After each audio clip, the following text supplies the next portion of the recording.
หลวงพ่อไม่ชินเทศให้กล้องฟังนะมันไม่มีจิต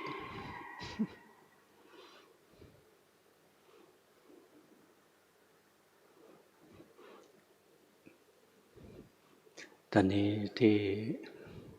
ศรีราชาเนี่ยมีโรคระบาดเยอะดีหลวงพ่อปิดวัดป้องกันไว้ก่อนแล้วก็ตอนนี้คน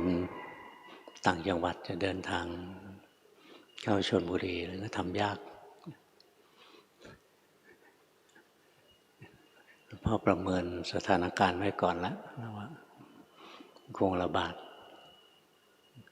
เลยปิดวัดไปก่อนอย่างน้อยก็ไม่มีคนมาติดเชื้อที่วัดนี้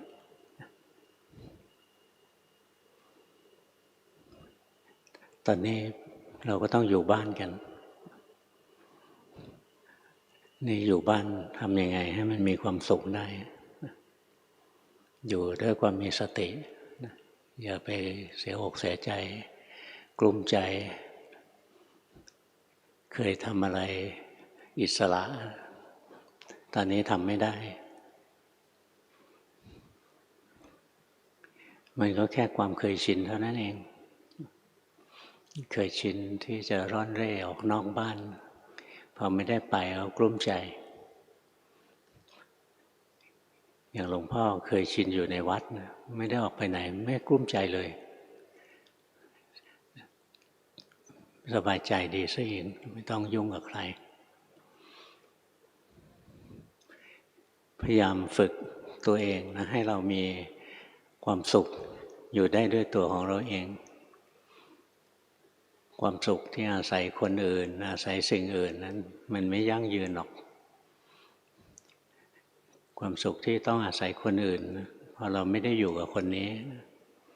เราก็ไม่มีความสุขแล้วมันเป็นไปไม่ได้ที่เราจะอยู่กับคนที่เราชอบได้ตลอดกาลไม่เขาจากไปเราก็จากไปความสุขที่อาศัยสิ่งอื่น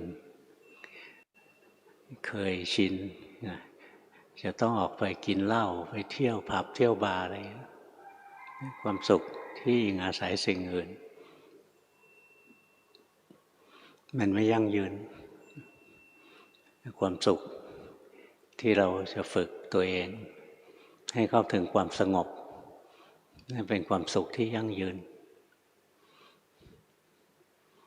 พระพุทธเจ้าบอกว่าความสุขอื่นเสมอด้วยความสงบไม่มีสงบก็สงบกายสงบวาจาสงบใจสงบกายของเราก็คืออย่าไปทำผิดทำบาปทางกายไปวุ่นวายไปคลุกคลีคนอื่นอยู่ลำพังได้ดีที่สุดถ้าจำเป็นอยู่กับคนในครอบครัวเราก็ดีถ้าต้องออกมายุ่งกับคนจำนวนมากมันเริ่มไม่ดีแล้วเริ่มวุ่นวายยุ่งกับคนมากก็เรื่องมากคนนั้นอยากได้อย่างนี้คนนี้อยากได้อย่างนั้นวุ่นวาย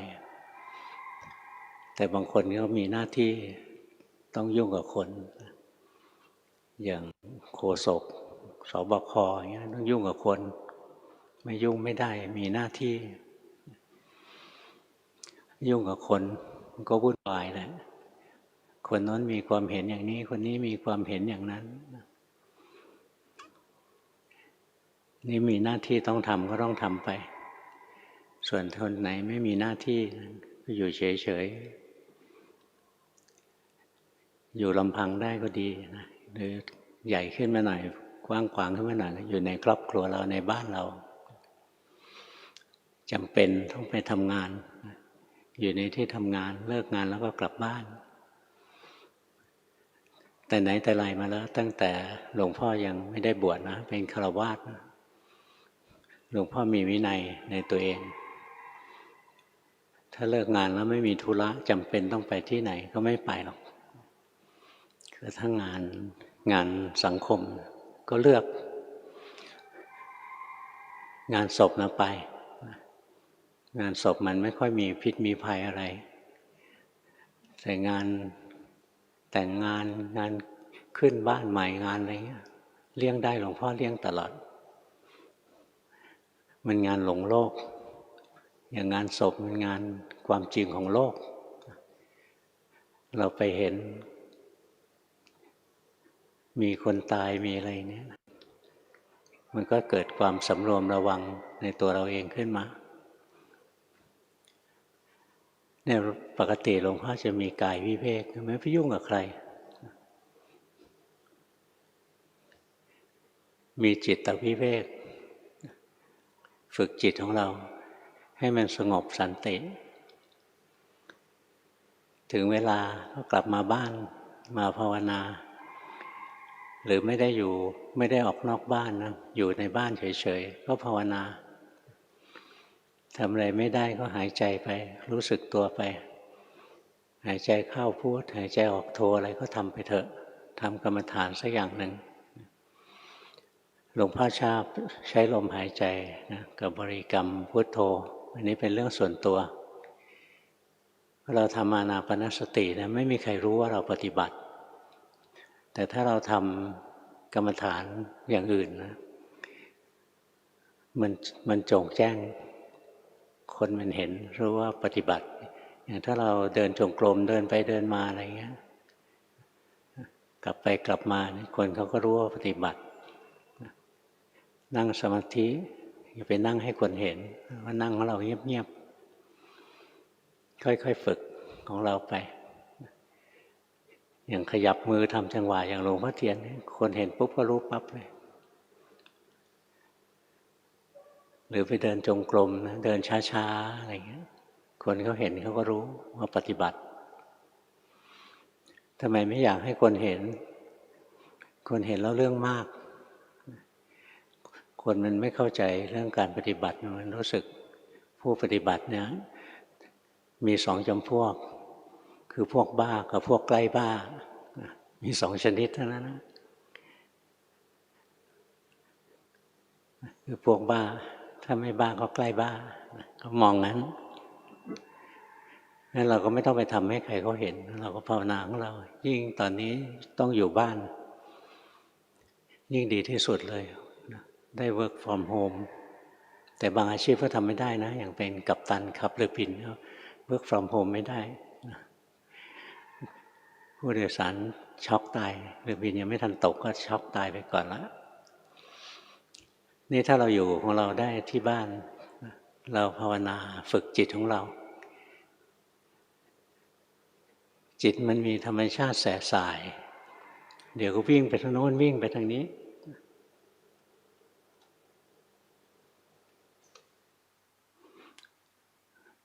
เมื่อจิตมันมีธรรมชาติแสสายนะมันก็เที่ยวหางานทำไปเรื่อยๆวุ่นวายหาเรื่องมาใส่ตัวเองอย่างเราอยู่เฉยๆอยู่บ้านเฉยๆแล้วก็ดูข่าวเรื่องโน้นดูข่าวเรื่องนี้จิตใจเราก็ฟุ้งซ่านดูข่าวโควิดระบาดใกล้บ้านเราแล้วจิตใจก็กลุ้มใจกังวลดูข่าวบางประเทศประชาธิปไตยก็ก่อม็อบวุ่นวายอะไรเงี้ยบางคนก็สะใจอะไรเงี้ยก็แล้วแต่จริตนิสัยแล้วแต่ประสบการณ์แต่ใจมันไม่สงบหรอกพอรับข้อมูลข่าวสารมากๆเกินความจำเป็นนะจิตใจฟุ้งซ่านเมื่อจะอยู่บ้านให้สบายก็อย่าไปรับข้อมูลข่าวสารเกินความจำเป็นรับเท่าที่จำเป็นที่ต้องใช้ประโยชน์จริงๆเวลาที่เหลืออย่ามัวแต่นั่งเล่นอินเทอร์เน็ตอยู่เอาเวลาที่เหลือนะมาภาวนาวิธีภาวนาก็ไม่ใช่แค่ว่านั่งสมาธิเดินจงกรมนะอย่างเราเลี้ยงปลูกต้นไม้ไว้เงี้ยเราไปรดต้นไม้มีสติเคลื่อนไหวรดต้นไม้อยู่นี่ก็คือการฝึกกรรมฐานไม่มีอะไรทำนะเลี้ยงหมาเลี้ยงแมวอะไรเงี้ย ดูแมวมันเล่นนะแหมมันดูน่ารักอะไรเงี้ยเราอ่านใจตัวเองได้นี่ก็ฝึกกรรมฐานอ่านตัวเองไปเรื่อยๆอ่านกายอ่านใจไปนี่คือการทำกรรมฐานอยู่บ้านกวาดบ้านถูบ้านบางคนไม่เคยทำงานบ้านให้ภรรยาทำตลอดพอปิดงานไปทำงานไม่ได้บางคนก็มาช่วยภรรยาทำงานบางคนตรอมใจรู้สึกแย่อย่างเลยทำไมต้องมาทำงานบ้านถ้าภาวนาเป็นยังไม่รู้สึกแย่การทำงานบ้านนะกวาดบ้านถูบ้านอะไรเงี้ยเราเจริญสติไปเรื่อยๆเห็นร่างกายมันทำงานไม่ใช่เราทำงานเห็นใจมันทำงานไม่ใช่เราทำงานเราดูกายดูใจมันทำงานไปเรื่อยๆเราเป็นแค่คนรู้คนดูไปนี่เรียกว่าการปฏิบัติถึงเวลาสมควรเราก็ไหว้พระสวดมนต์นั่งสมาธิเดินจงกรมอะไรในบ้านเรานะไม่ต้องโฆษณาให้ใครเขาเห็นทำเงียบๆของเราฝึกอย่างนี้เรื่อยๆนะเราจะไม่รู้สึกเบื่อเพราะเรารู้สึกไม่มีงานทำแต่ถ้าเราทำกรรมฐานเป็นอยู่ในบ้านมันก็ทำงานได้ไม่เบื่อหรอกก็คือทำกรรมฐานไปเรื่อยๆเห็นร่างกายมันทำงานเราก็รู้สึกไปนะดูเหมือนหุ่นยนต์ตัวหนึ่งมันกำลังเคลื่อนไหวอยู่กวาดบ้านเห็นร่างกายมันขยับมือขยับตัวเนี่ยเราเป็นแค่คนรู้คนดูมันจะไม่รู้สึกว่าโอ้ลำบากเหลือเกินต้องมากวาดบ้านถูบ้านอะไรเงี้ยมันจะรู้สึกว่าร่างกายมันทำเราไม่ได้ทำนะร่างกายมันทำเราเป็นแค่คนดูเท่านั้นเองดูคนอื่นเขาทำงานมันจะไปเดือดร้อนอะไรนักหนาแต่ถ้าคิดว่านี่คือตัวเรานี่คือตัวเรามันก็เดือดร้อนแหละไม่อยากทำก็เดือดร้อนขึ้นมาแล้ว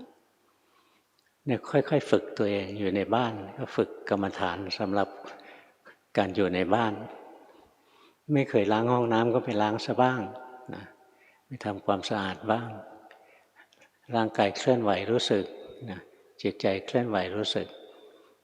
อย่างเราทำความสะอาดห้องน้ำแล้วคนอื่นมาทำสกปรกนะก็คนในบ้านเรานั่นแหละเราก็หงุดหงิดแม้เราอุตส่าห์ทำซะสะอาดเลยนะเช็ดซะแห้งเลยพื้นเนี่ยมาถึงก็ย่ำเปียกไปหมดอีกแล้วลื่นเจอสกปรกอย่างเงี้ยหงุดหงิดพอหงุดหงิดเนี่ยคนที่ไม่ได้ฝึกกรรมฐานมันก็จะเริ่มไปด่าคนอื่นคนที่ฝึกกรรมฐานทำไงคนที่ฝึกกรรมฐานก็เห็นจิตตัวเองที่หงุดหงิดก่อนถัดจากนั้นสมควรด่าก็ด่านะไม่ใช่ว่าห้ามด่านะแต่ไม่ใช่ด่าหรอกนะคุยกันให้รู้เรื่องด่าภาษาชาวบ้านบอกกันดีๆว่าอย่าทำอย่างนี้ไม่ชอบนะเนี่ยเวลาอยู่ในบ้านเราไม่เคยอยู่แล้วพอต้องไปอยู่แล้วบางทีมันก็กระทบกระทั่งกันได้ง่ายอย่างสามีภรรยานะแต่เดิมไม่ทะเลาะกันพอเช้าขึ้นมาต่างคนต่างไปนะมาเจอกันที่ตอนค่ำๆหมดเรี่ยวหมดแรงก็ไม่มีแรงจะทะเลาะกันแล้วนี่พออยู่บ้านด้วยกันทั้งวันนะทั้งคืนด้วยมันเริ่มหงุดหงิดนะบางทีมันเคยออกไปนอกบ้านแล้วต่างคนต่างต้องมานั่งมองหน้ากันทั้งวันนะเวลามองหน้าก็เจริญสติไปปฏิบัติไปมองหน้าภรรยานะแล้วก็มองไปแก่ลงไปเยอะแฮะปีนี้นี่ความแก่ไม่เข้าใครออกใครดูเริ่มเหี่ยวเริ่มย่นเริ่มอะไรพิจารณาลงไปน่าสงสารนะอยู่กันมาแต่สาวๆเผลอแป๊บเดียวแก่ซะแล้วเนี่ยดูแล้วมีความเมตตาสงสารเกิดขึ้นภรรยาก็เหมือนกันนะเห็นหน้าสามีนะแทนที่รู้สึกไอ้แก่ก่อกวนไอ้แก่ก่อเรื่องไอ้แก่พูดมากไอ้แก่ขี้เกียจอะไรเงี้ยก็ดูไปโอ้อยู่กันมานานเริ่มแก่แล้วลำบากมาด้วยกันตั้งเยอะอะไรเงี้ยเห็นอกเห็นใจกันมองหน้ากันแล้วก็ยิ้มกันนะไม่ใช่เห็นแล้วก็เบื่อบางคนไม่ทำงานนะภรรยาไปทำงานคนเดียวสามีอยู่บ้านอะไรเงี้ยสามีนะเบื่อภรรยาเต็มทีแล้วก็บอกภรรยาว่าช่วงนี้เธอออกจากบ้านบ่อยต้องแยกตัวนะ ต้องกักตัว เราจะอยู่คนเดียวอะไรเงี้ยอันนี้ไม่เมตตาต่อกันนะไม่มีความเมตตาต่อกันอยู่ในบ้านนะมีความเมตตาต่อกันแล้วเราก็ภาวนาของเราไปเรื่อยๆเราจะผ่านช่วงเวลาเนี้ยนะอาจจะหลายเดือน3 เดือน4 เดือนอะไรเนี้ยเราจะผ่านมันไปอย่างรวดเร็วเราไม่รู้สึกเป็นทุกข์อะไรเท่าไหร่งั้นภาวนาไว้แล้วก็ดีเองแหละค่อยๆฝึกตัวเองไปวิธีฝึกกรรมฐานนะให้จิตวิเวกฝึกจิตใจของตัวเองกับฝึกอุปธิวิเวกฝึกสู้กิเลสลดละกิเลสวิเวกคือการฝึกอยู่ในความสงบมันมี3 อันนะมีกายวิเวกคือไม่คลุกคลีเท่าที่คลุกคลีเท่าที่จำเป็นยุ่งกับคนอื่นเท่าที่จำเป็นมีจิตวิเวกก็อยู่กับตัวเองให้เยอะๆ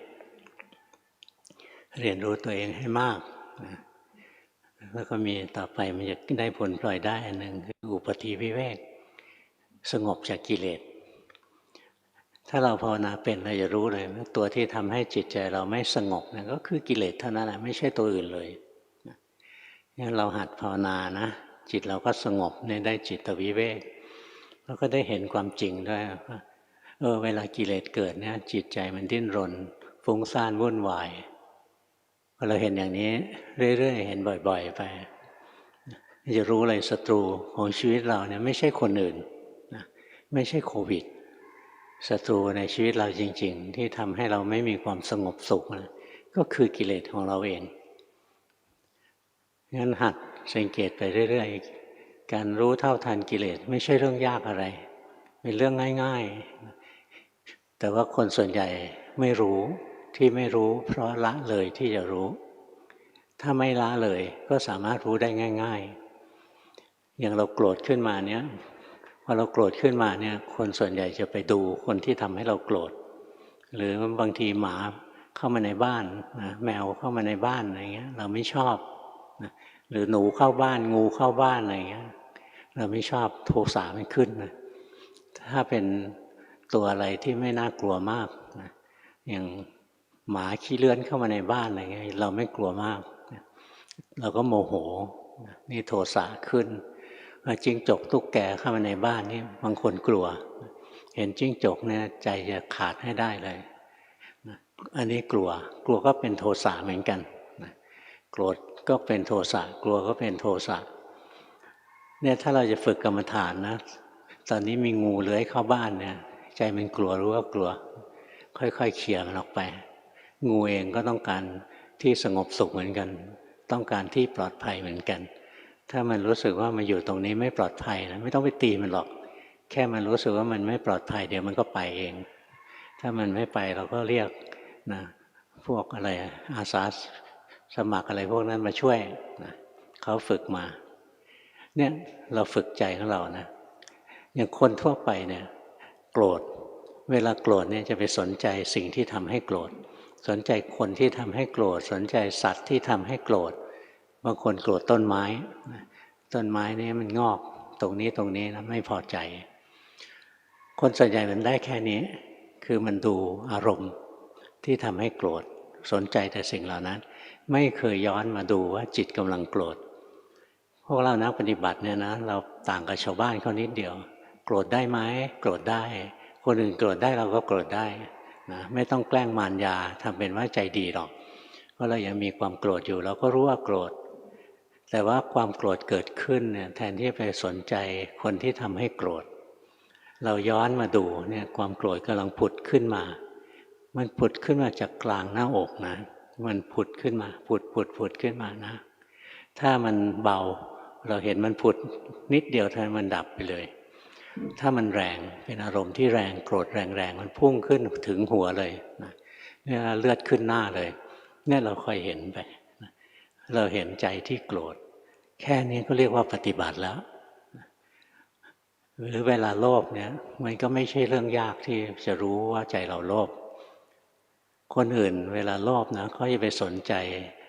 สิ่งซึ่งเขารู้เขาเห็นเขาสัมผัสแล้วพอใจ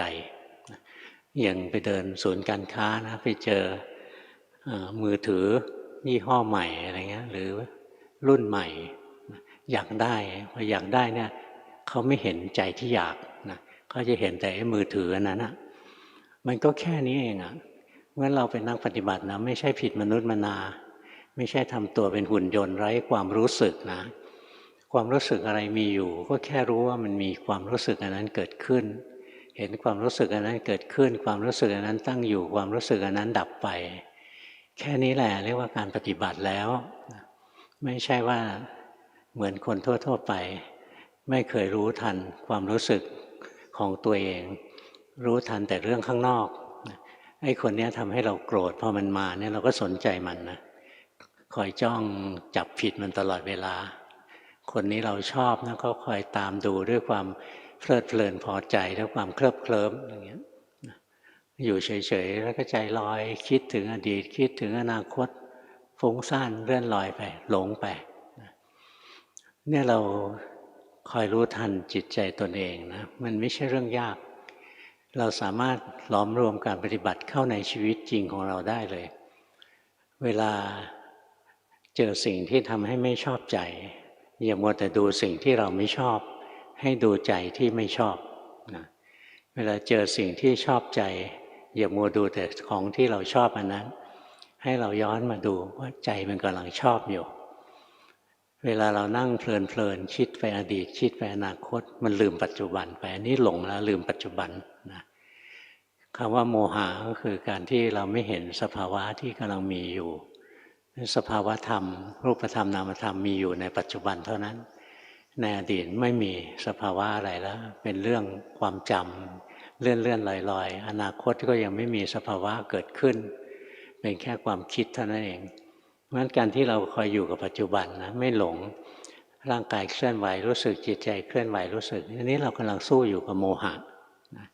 แต่ถ้าร่างกายขยับเราก็ไม่รู้จิตใจเคลื่อนไหวเราก็ไม่รู้อันนี้เรากำลังมีโมหะอยู่งั้นเรามาฝึกตัวเองนะราคะเกิดขึ้นในใจเราคอยรู้อย่ามัวแต่ดูสิ่งที่ทำให้เกิดราคะ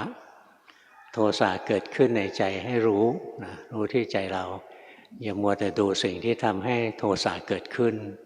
อาจจะเป็นคนอื่นสัตว์อื่นสิ่งอื่นอะไรต่าง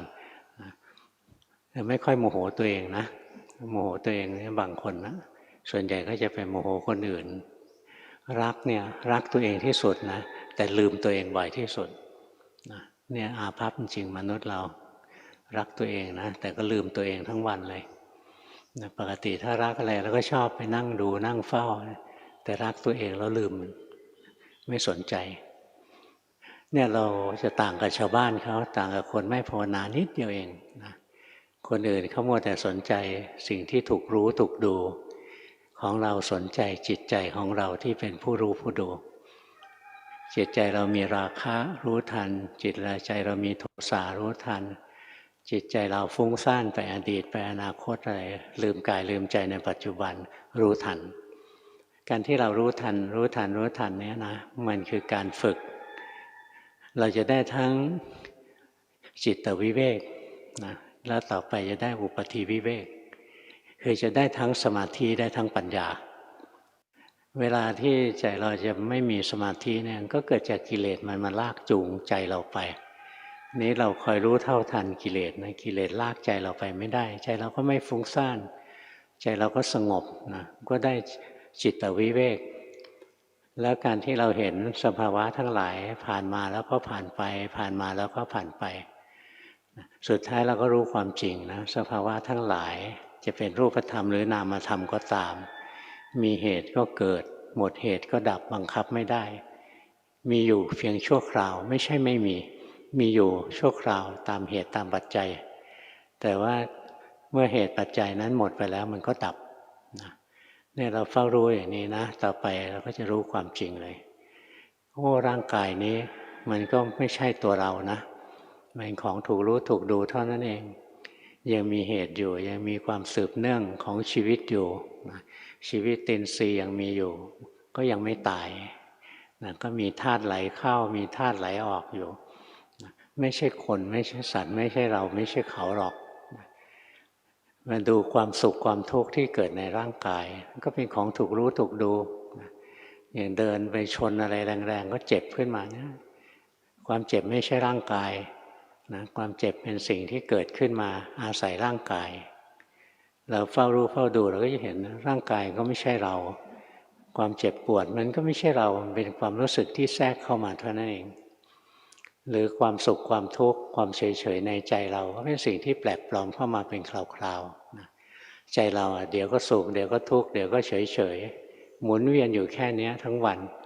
อันนี้เรียกว่าเรารู้เวทนานะเฝ้ารู้เวทนาเวทนามีทั้งทางกายและทางใจเวทนาทางกายก็มีสุขมีทุกข์เวทนาทางใจนะมีสุขมีทุกข์มีเฉยๆทำอะไรไม่เป็นนะเฝ้ารู้สามัญนี้แค่นี้ก็พอแล้วแค่นี้ก็เรียกว่าปฏิบัติละเราจะเห็นเลยความสุขมีเหตุก็เกิดหมดเหตุก็ดับบังคับไม่ได้ความทุกข์ความเฉยๆมีเหตุก็เกิดหมดเหตุก็ดับบังคับไม่ได้ดูจิตต่อไปนะถ้าสุขทุกข์เกิดแล้วเรารู้ทันแล้วต่อไปดีชั่วเกิดโลภเกิดเรารู้ไม่โลภก็รู้นะโกรธเราก็รู้ไม่โกรธก็รู้หลงก็รู้ไม่หลงรู้เนื้อรู้ตัวอยู่เราก็รู้คอยรู้เรื่อยๆการที่เราคอยรู้ทันจิตใจเรื่อยๆนะต่อไปเราจะเห็นจิตโลภมันอยู่ชั่วคราวแล้วมันก็ดับจิตโกรธจิตหลงจิตฟุ้งซ่านจิตหดหู่จิตดีนะอยู่ชั่วคราวแล้วก็ดับแล้วเราก็บังคับมันไม่ได้สั่งมันไม่ได้สั่งว่าอย่าโกรธนะมันก็โกรธอย่าโลภนะมันก็โลภจงรู้สึกตัวทั้งวันก็สั่งมันไม่ได้ตรงที่เราเห็นความจริงเนี่ยเราก็จะรู้เลยโอ้สังขารทั้งหลายความปรุงดีปรุงชั่วทั้งหลายไม่ใช่ตัวเราไม่ใช่ของเราแล้วต่อไปเราก็ฝึกไปเรื่อยนะมันจะเข้ามาที่จิตได้มันจะเห็นในตัวจิตที่เป็นคนรู้นะเดี๋ยวก็มีจิตที่เป็นคนรู้เดี๋ยวก็มีจิตที่เป็นคนหลงนะจิตเดี๋ยวก็เป็นผู้รู้เดี๋ยวก็เป็นผู้ไปดูเดี๋ยวก็เป็นผู้รู้เดี๋ยวก็เป็นผู้ไปฟังเดี๋ยวก็เป็นผู้รู้เดี๋ยวก็เป็นผู้ไปดมกลิ่นเดี๋ยวเป็นผู้รู้เดี๋ยวเป็นผู้ไปลิ้มรสนะไปรู้รสเดี๋ยวก็เป็นผู้รู้เดี๋ยวก็เป็นผู้ไปหลงคิดนึกปรุงแต่งนะเราจะเห็นนะตัวจิตเองก็ไม่เที่ยงจิตรู้นี่เป็นจิตที่กุศลอย่างยิ่งนะก็ไม่เที่ยงจิตหลงซึ่งเป็นจิตเลวอย่างยิ่งก็ไม่เที่ยงจิตนานาชนิดนะจะดีหรือจะเลวล้วนแต่ไม่เที่ยงทางนั้นเลยแล้วก็บังคับไม่ได้ควบคุมไม่ได้สั่งมันให้ดีมันก็ไม่เชื่อสั่งมันว่านะอย่าเลวนะมันก็ไม่เชื่อสั่งมันไม่ได้สักอย่างสั่งว่าจงดีมันก็ไม่เชื่ออีกนะห้ามเลวก็ไม่เชื่ออีกสั่งอะไรมันไม่ได้จริงเลยเนี่ยดูจากของจริงนะอ่านจิตอ่านใจของเราไปเรื่อยๆจนเราเห็นความจริงเลยจิตใจนี้ไม่ใช่ตัวเราของเรานะเป็นธรรมชาติที่รู้อารมณ์เท่านั้นเองนะเป็นของไม่เที่ยงเป็นทุกข์ไม่ใช่ตัวเรานะนี่บางคนมาภาวนาแล้วบอกจิตเที่ยงนั่นมิจฉาทิฏฐินะถ้าเห็นจิตว่าเที่ยงเพียงเป็นมิจฉาทิฏฐิอยู่เพราะพระพุทธเจ้าบอกจิตมันไม่เที่ยงนะอย่าไปพูดรวมกับธรรมชาตินั่นธรรมชาติพวกเรายังไม่มีเนี่ยเข้าไม่ถึงเราก็จะไม่รู้จักเราจิตเที่ยงนี่เราค่อยๆดูไปเราก็จะเห็นเลยร่างกายก็ไม่ใช่ตัวเราสุขทุกข์ก็ไม่ใช่ตัวเราดีชั่วก็ไม่ใช่ตัวเราจิตใจก็ไม่ใช่ตัวเราสุดท้ายเนี่ยปัญญารวบยอดมันจะเกิดขึ้นตรงที่อริยมรรคโสดาปัตติมรรคเกิดขึ้นนะปัญญารวบยอดที่เป็นสัมมาทิฏฐิตัวแท้ตัวจริงนะก็จะเกิดขึ้นแต่เป็นสัมมาทิฏฐิในขั้นที่ยังไม่แก่กล้านะก็จะเห็นความจริงเท่านั้นว่าตัวเราไม่มีขันธ์ห้านี้ไม่ใช่ตัวเราไม่มีตัวเราในขันธ์ห้านี้กระทั่งจิตยังไม่เป็นเราเลยอะไรจะมาเป็นเราได้ นอกเหนือจากขันธ์ห้ายิ่งไม่มีตัวเราใหญ่นะกระทั่งตัวนี้ยังไม่ใช่เราเลยกระทั่งจิตนี้ยังไม่ใช่เราเลยต้นไม้มันจะเป็นเราได้ยังไงภูเขามันจะเป็นเราได้ไงนะรถยนต์จะเป็นตัวเราได้ไงมันไม่มีเราที่ไหนเลยนะถ้าเห็นอย่างนี้ก็เรียกว่าเราได้ดวงตาเห็นธรรมแล้วดวงตาเห็นธรรมก็คือมีญาณทัศนะดวงตานี้ไม่ใช่ตาเนื้อนะมันเป็นญาณทัศนะของจิตได้ดวงตาเห็นธรรมก็คือมีปัญญานะเห็นความจริงว่าจริงๆแล้ว ตัวเราไม่มีหรอกงั้นเราก่อนที่เราจะเห็นตรงนี้ได้เราก็หัดดูไปนะดูความรู้สึกดูกายนะดูความรู้สึกสุขทุกข์ดูความรู้สึกดีความรู้สึกโลภโกรธหลงอะไรพวกนี้หัดดูไปเรื่อยๆแล้วก็ดูต่อไปก็ดูจิตดูใจได้นะจิตเป็นผู้รู้ก็รู้จิตเป็นผู้คิดก็รู้จิตเป็นผู้หลงไปเรื่องอื่นก็รู้หลงไปดูหลงไปฟังหลงไปดมกลิ่นหลงไปลิ้มรสหลงไปรู้สัมผัสทางกายหลงไปคิดนึกทางใจอะไรเนี่ยนะฝึกไปเรื่อยๆไม่เห็นนะจิตมันเกิดดับอยู่ทางอายตนะทั้งหกตาหูจมูกลิ้นกายใจนะจิตมันเกิดดับไปเรื่อยๆที่โน้นที่นี่ไปเรื่อยๆล้วนแต่ห้ามไม่ได้บังคับไม่ได้การที่เราเห็นอยู่อย่างนี้ซ้ำแล้วซ้ำอีกนะซ้ำแล้วซ้ำอีกนะบางคน7 วันบางคน7 เดือนบางคน7 ปีอะไรเนี่ยในพระไตรปิฎกเนี่ยพูดถึงนะบางคน7 วัน7 เดือน7 ปีนะบรรลุพระอรหันต์นะหรือพระอนาคามีรุ่นเรานะเอาให้ได้แค่โสดาก็บุญนักหนาแล้วอินทรีย์ของเราอ่อนบารมีของเราน้อยนะอย่านึกว่ากูแน่กูเก่งนะไม่แน่จริงไม่เก่งจริงหรอกนะถ้าแน่จริงเก่งจริงไม่มาเกิดยุคนี้หรอกคงนิพพานไปตั้งแต่ยุคพระพุทธเจ้ายังอยู่แล้วละนี่พวกเราพวกไม่ได้เรื่องด้วยกันนะทั้งหลวงพ่อด้วยพวกเราด้วยถึงได้มาเจอกันในยุคนี้เพราะฉะนั้นต้องฉวยโอกาสตอนนี้ต้องอยู่บ้านมากๆนะทางราชการเขาก็ขอร้องให้อยู่บ้านเป็นโอกาสอันดีที่เราจะได้ภาวนานะคอยรู้สึกกายร่างกายเคลื่อนไหวรู้สึกนะความรู้สึกสุขทุกข์ดีชั่วอะไรเกิดขึ้นคอยรู้สึกจิตใจของเรามันทำงานอยู่เดี๋ยวเป็นผู้รู้เดี๋ยวเป็นผู้ไปดูผู้ไปฟังผู้ไปดมกลิ่นลิ้มรสผู้ไปรู้สัมผัสทางกาย ผู้ไปคิดนึกทางใจอะไรเงี้ยร่วมไปเรื่อยๆ อาศัยช่วงที่โควิดระบาดนี่แหละภาวนานะมันคงเกิน7 วันนะที่จะต้องอยู่บ้านอาจจะได้โสดาอะไรขึ้นมาบ้างนะแต่ถ้า7 วันนี้กลุ้มใจโอ้ยอยากไปเที่ยวอยากไปเข้าผับเข้าบาร์อยากไปเข้าบอลนะเนี่ยเมืองชนศรีราชาอะไรเนี่ยนะผับบาร์บ่อนเนี่ยเยอะนะอันนี้เดาเอานะหลวงพ่อไม่เคยไปเที่ยวหรอกนะไม่ได้ออกจากวัดเท่าไหร่หรอกที่เดาเอาได้เพราะว่าคนมันติดเยอะเหลือเกินนะบางคนก็บอกไม่ได้ติดจากศรีราชาหรอกไปติดจากระยองเนี่ยรู้ดีซะอีกนะเนี่ยคนอื่นเขากลุ้มใจนะไม่ได้ออกจากบ้านแต่ว่ามันคือโอกาสทองของนักปฏิบัตินะมันเป็นเวลาที่เราจะได้อยู่กับตัวเองได้เยอะๆนะงั้นถ้ารู้จักมองนะนี่คือเวลาที่ดีที่วิเศษที่สุดช่วงหนึ่งในชีวิตเราไม่ใช่เวลาที่ต้องทุกข์ร้อนอะไรนักหนาคอยรู้สึกไปที่กายที่ใจนี้สุดท้ายบุญบารมีพอนะโควิดมารอบนี้บางคนอาจจะได้โสดาสกทาคาอะไรก็ได้เอาแน่ไม่ได้หรอกนะแล้วแต่บุญวาสนาบารมีสะสมมาแค่ไหนแต่ถ้าเอาแต่กลุ้มใจไม่ได้อะไรนอกจากตกนรกทั้งเป็นนรกไม่ได้อยู่ที่ไหนหรอกนะใจที่มันมีความทุกข์แผดเผาอยู่นั่นแหละมันตกนรกอยู่แล้วนะงั้นถ้าใจเราสงบสุขนะเราก็ได้เป็นนักปฏิบัติที่ดีถึงไม่ได้บรรลุมรรคผลเราก็ได้เป็นเทวดาเป็นเทวดาอยู่ในบ้านน่ะนั่งดูอะไรนะก็ยิ้มมีความสุขอย่างนั้นนะสบายใจไม่ก่อควรไม่อาละวาดไม่หงุดหงิดนะบ้านเราเนี่ยกลายเป็นวิมานเลยเคยได้ยินไหมบอกเพลงโบราณมีนะบ้านคือวิมานของเราเอาจริงไม่ค่อยเป็นหรอกบ้านเป็นฟืนเป็นไฟนะส่วนใหญ่เดี๋ยวนี้เพราะฉะนั้นมาฝึกตัวเองตอนอยู่บ้านนี่แหละฝึกให้บ้านมันเป็นวิมานให้ได้วิมานอยู่คนเดียวก็เหงาใช่ไหมก็มีใครอยู่ในบ้านอยู่กับเราด้วยก็อยู่กันอย่างมีความสุขอ่ะต่างคนต่างช่วยกันเตือนกันให้ภาวนาใครหลงขึ้นมาก็สะกิดกันว่าหลงแล้วนะแต่ก่อนสะกิดต้องดูนะเขากำลังอารมณ์ร้ายๆอยู่กำลังอย่างเงี้ยอย่าเพิ่งไปสะกิดเดี๋ยวมันต่อยเอานะก็ต้องระมัดระวังเหมือนกันทนุถนอมกันอยู่ในบ้านช่วยเหลือดูแลซึ่งกันและกันแล้วบ้านเราร่มเย็นนะจิตใจเราก็ร่มเย็นช่วงนี้ก็จะเป็นช่วงที่ภาวนาได้เต็มที่ เรื่องอื่นๆมันก็น้อยลงนะวันนี้เทศเท่านี้พอละ35 นาทีแล้วมั้งนะเทศมากไปเดี๋ยวพวกเราไม่ทำเทศน้อยๆแล้วไปลงมือปฏิบัติเอานะใครตั้งใจจะฟังหลวงพ่อเทศถึง10 โมงยังไม่ถึง10 โมงไปนั่งภาวนาหรือไปเดินจงกรมให้ถึง10 โมง